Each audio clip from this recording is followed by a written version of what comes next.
चलिए आइए। नमस्कार दोस्तों। तो कैसे हैं आप लोग? उम्मीद करता है आप लोग बहुत ही अच्छे होंगे और स्वस्थ होंगे, मस्त होंगे। ठीक है, पढ़ाई अच्छे से चल रही होगी आपकी। तो चलिए, आज जो हम लोग देखने वाले हैं क्लास एट क्लास एट उसके साइंस का जो पोर्शन है उसके पहले अध्याय को हम लोग देखने वाले हैं, जिसका कि नाम है फसल प्रबंध। क्या नाम है? फसल प्रबंध।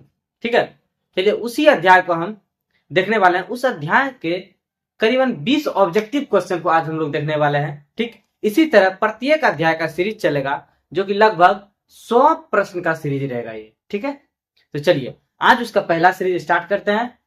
तो टाइम लगाते हुए चलते हैं अपने प्रश्न की ओर। ठीक है, चलिए।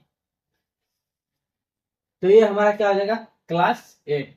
क्लास एट क्लास एट का क्या है? साइंस। नहीं, पहला क्वेश्चन है फसल सॉरी कृषि में बीज बोने से पहले मिट्टी को खोदना कहलाता है। मतलब फसल बोने से पहले हम लोग मिट्टी को खोदते हैं कि नहीं?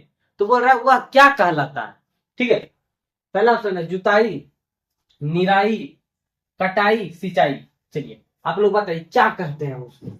मिट्टी को जो पहले खोदते हैं बोने से पहले, उसे क्या कहते हैं? जुताई कहते हैं? नहीं, बिल्कुल नहीं, जुताई नहीं करते। क्या कहते हैं? निराई। क्या कहते हैं? B number is right answer. B number is right answer. नहीं, कटाई जी बिल्कुल नहीं, सिंचाई बिल्कुल नहीं। क्यों? जुताई किसको बोलते हैं? मिट्टी उलटने पलटने की प्रक्रिया को क्या कहते हैं? जुताई कहते हैं। कटाई, फसल को जो काटते हैं उसको कहते हैं कटाई। उसके बाद सिंचाई, पानी देना फसल में, क्या कहलाता है? फसल में पानी देना क्या कहलाता है? सिंचाई कहलाता है हम लोगों का, है कि नहीं? चलिए, फसल काटने की प्रक्रिया, फसल काटने की प्रक्रिया क्या कहलाती है? क्या कहलाती है? जुताई, कटाई, थ्रेशरिंग, सिंचाई। चलिए इसका आंसर आप लोग बताइए क्या कहलाएगा। जुताई तो बताया, क्या मिट्टी को उलटने पलटने की प्रक्रिया क्या कहलाती है? जुताई कहलाती है। तो फसल काटना क्या कहलाएगा? कटाई। Option number 20 right answer. क्या कहला जाएगा? कटाई। क्या कहलाएगा? कटाई। थ्रेशरिंग जी बिल्कुल नहीं। थ्रेशरिंग थ्रेशरिंग किसको बोलेंगे? जो फसल को हम लोग क्या करते हैं, उसके जो मुख्य रूप से उसके फसल में जो उसका क्या लगा रहता है, डंठल लगा के उसको अलग करते हैं, थ्रेशरिंग कहलाते हैं। सिंचाई, पानी देना सिंचाई कहलाता है, आप लोग को अभी बताया नहीं। चलिए अगला प्रश्न हम लोग देख लेते हैं। नहीं, अगला प्रश्न हम लोग का आगे क्या हो जाएगा?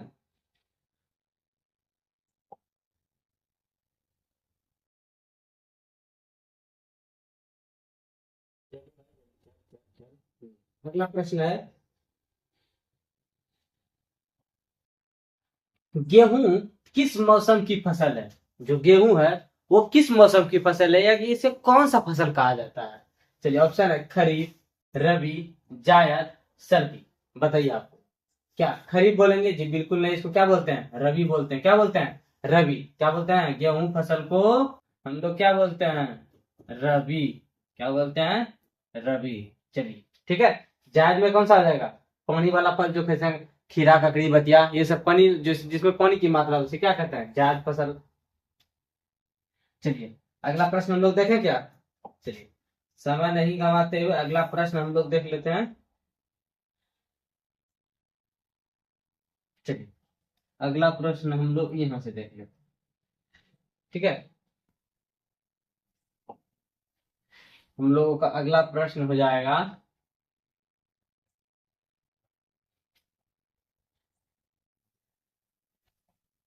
अगला प्रश्न है, आप लोग को दिख रहा है सही से? अगला प्रश्न हम लोग का खाद क्या है? खाद किससे बनती है? खाद किससे बनती है, हम लोग का ये प्रश्न है। तो बताइए आप लोग, खाद जो है कि वो किससे बनता है?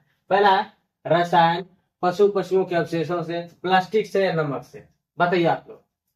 तो देखिए खाद किससे बनता है हमारा? रसायन से? जी बिल्कुल नहीं। किससे बनेगा? पशु मतलब पौधे एवं पशुओं के अवशेषों से हमारा क्या बनता है? खाद का निर्माण होता है। प्लास्टिक से? जी बिल्कुल नहीं, प्लास्टिक से भी नहीं होता, ये भी गलत हो जाएगा। नमक से? बिल्कुल नहीं। राइट आंसर क्या आ जाएगा? Option number 20 right answer. चलिए अगला प्रश्न है खरपतवार हटाने का कार्य, खरपतवार हटाने का कार्य क्या कहलाता है?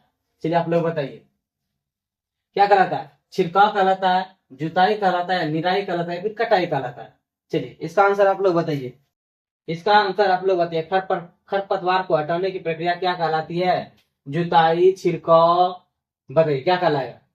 किसके माध्यम से हम खरपतवार हटा सकते हैं? चलिए इसका आंसर आप लोग कमेंट में बताइए फटाक से, फिर इसको बाद में कराएंगे, ठीक है। चलिए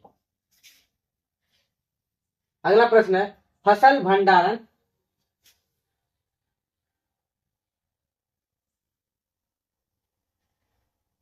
अगला प्रश्न क्या है? फसल भंडारण कौन सी चीज नियंत्रित होती है? फसल भंडारण से कौन सी चीज नियंत्रित होती है, यही है क्वेश्चन। चलिए क्या आ जाएगा इसका?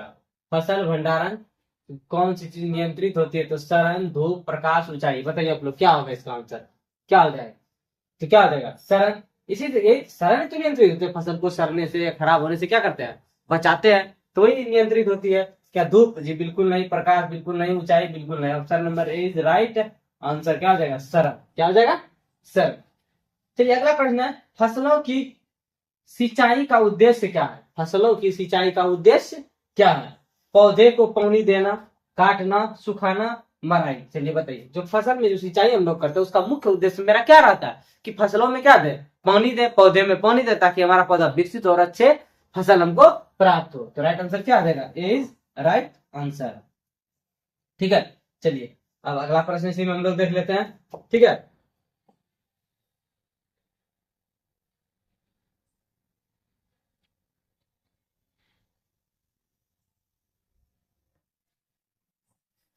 चलिए अगला प्रश्न हो जाएगा हम लोग का,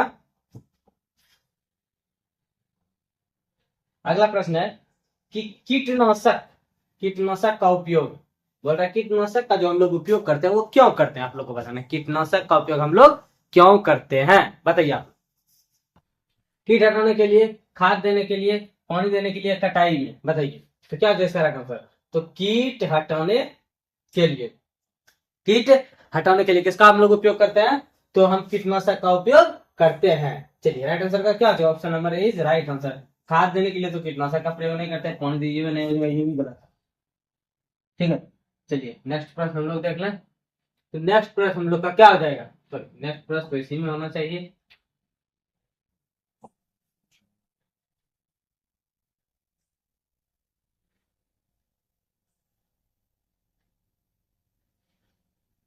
अरे भाई चल जल्दी जल्दी चल,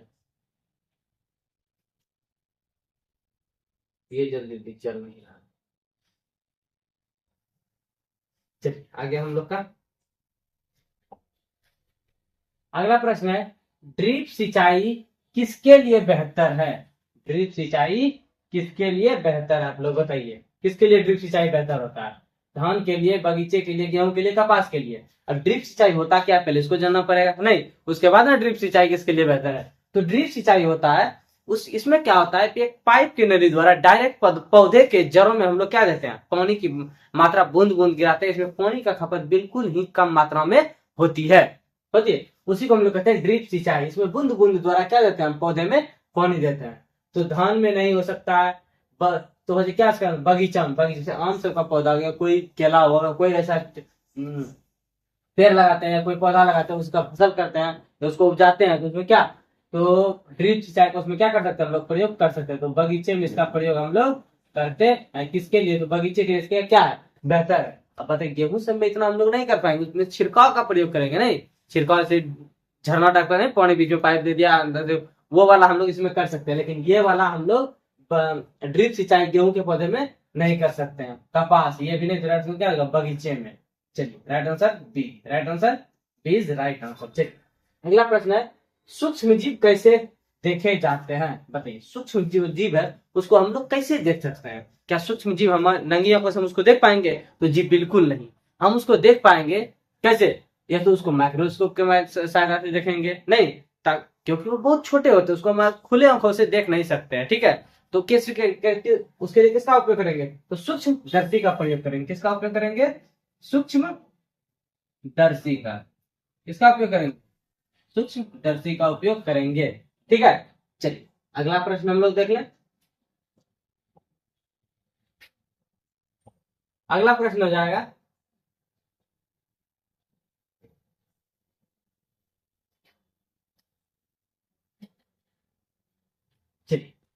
ये हम लोग देख रहे थे अभी। तो क्या देगा ऑप्शन नंबर देखिए क्या है, ए नंबर क्या है, नंगी आंखों द्वारा। क्या सूक्ष्म जीव को नंगी आंखों द्वारा देख सकते हैं, तो ये बिल्कुल नहीं।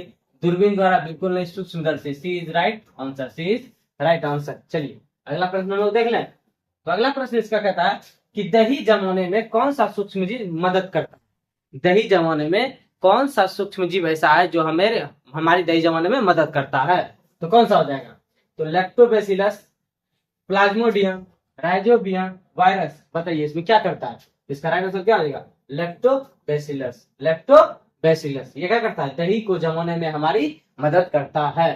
ठीक है, अगर ये ना रहे तो दही भी जमेगा नहीं, तो आप लोग दूध ही सिर्फ खाइएगा। ठीक है, चलिए अगला प्रश्न देख लें। तो अगला प्रश्न है वायरस पर जीवित रहते हैं, नहीं अब बताइए वायरस पे कौन जीवित रह सकता है। वायरस पर जीवित रहते हैं, तो वायरस पे कौन जीवित रह सकता है, बताइए। पत्थर, कांच, जल, सॉरी वायरस क्या बोल रहा है, वायरस किस पर जीवित रहता है। हम इसलिए वायरस किस पर जीवित रहता है, इसका सही क्वेश्चन क्या है, वायरस किस पर जीवित रहते हैं। बताइए जल पर, कोशिका पर, पत्थर पर, कांच पर। बताइए किस पे रहेगा, वायरस किस पे जीवित रह सकता है। क्या कोशिका पे जीवित रह सकता है या जल पे, किस पे रह जाएगा वायरस। बताइए वायरस किस पर जीवित रहते हैं, बताइए इसका आंसर फटाक से क्या हो जाएगा। जल, कोशिका, पत्थर, कांच। कांच नहीं होगा, पत्थर भी नहीं होगा, क्या बताइए क्या हो जाएगी, इसका क्या हो जाएगा। पेनिसिलिन का खोज किसने किया था, बताइए आप लोग। पेनिसिलिन की खोज किसने की थी, चलिए बताइए जल्दी जल्दी फटाफट फटाफट फटाफट, क्या बताइए बताइए किसका क्या कहता। तो लुई पास्चर ने किसका खोज किया था, बताइए। पेनिसिलिन का, या रमन ने किया था, या फिर न्यूटन ने किया था, या फिर फ्लेमिंग ने किया था। बताइए इसका आंसर। चलिए इसका भी आंसर आप कमेंट बॉक्स में दिए, वेरी वेरी इंपॉर्टेंट क्वेश्चन है। ठीक है, इसका भी आंसर आप लोग कमेंट में बताइए। चलिए अगला प्रश्न हम लोग देखें क्या, अगला प्रश्न देखते हैं। तो अगला प्रश्न हो जाएगा हमारा, ये रहा आपके सामने अगला प्रश्न। क्या है, हैजा किसके कारण होता है। हैजा किसके कारण होता है, चलिए बताइए हैजा किसके कारण होता है। हैजा किसके कारण होता है, बैक्टीरिया, वायरस, कवक, कीट। बताइए आप लोग इसका आंसर बताइए फटाफट फटाफट। क्या ये भी छोड़ दे आपके लिए, क्या बोलिए बोलिए। बैक्टीरिया, कवक, वायरस, कीट। बताइए इसका आंसर क्या हो जाएगा, जल्दी से कमेंट कीजिए। इसका राइट आंसर क्या हो जाएगा, वायरस जी बिल्कुल नहीं है, कवक बिल्कुल नहीं, कीट बिल्कुल नहीं, क्या हो जाएगा bacteria is right answer, A number option is right answer. ठीक है, चलिए अगला प्रश्न हम लोग देख लें। तो अगला प्रश्न क्या है, खाद्य पदार्थों को सुरक्षित रखने का तरीका क्या है। खाद्य पदार्थों को सुरक्षित रखने का तरीका क्या है, बताइए। खाद्य पदार्थ को हम सुरक्षित किस किस माध्यम से रख सकते हैं, धूप में सुखाकर, धूप में सुखाकर खाद्य पदार्थ को सुरक्षित रख सकते हैं जी बिल्कुल। अगर कोई खाद्य पदार्थ सुरक्षित किस में रख सकते हैं, धूप में हम लोग रख सकते हैं। उसके बाद क्या, फ्रिज में रखना, फ्रिज में भी रख के हम कोई भी खाद्य पदार्थ को सुरक्षित रख सकते हैं। आप लोग सुने होंगे, मम्मी बोलती है, पापा बोलता है कि रात का भोजन क्या कर दो, फ्रिज में रख दो, सुबह क्या करना हो, फ्रेश, सुबह तक क्या रहेगा, फ्रेश रहेगा। मतलब उसमें कोई भी बैक्टीरिया उसमें क्या होगा, फैलेगा नहीं। अब बोलता है नमक मिलाकर, तो जी हाँ आप लोग अचार खाए होंगे, खाए हैं अचार, तो अचार को सुरक्षित रखने के लिए क्या